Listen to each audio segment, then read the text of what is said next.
کر رہے تھے، میرا باپ بڑا سخی ہے، میرا باپ بڑا سخی ہے۔ لوگوں نے کہا کیا؟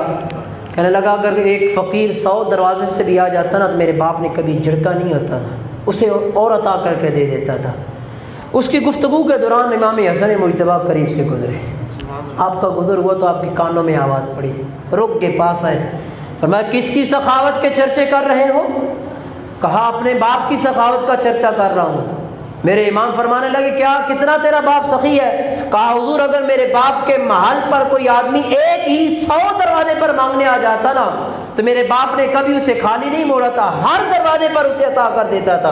امام حسن مجتبیٰ فرمانے لگے تو اپنے بابا کی بات سنا رہا ہے، تجھے میں اپنے بابا کی بات نہ سناؤں؟ تو اس نے کہا آپ کے بابا کیا کرتے ہیں؟ میرے امام فرمانے لگے میرے نانا کے در پر جو ایک بار آ جاتا ہے اسے دوسرے دروازے پر پھر جانے کی حاجت نہیں رہتی، اسے عطا ہی اتنا کر دیا جاتا ہے، اسے دے ہی اتنا دیا جاتا ہے کہ دوسرے دروازے پر جانے کی اس کو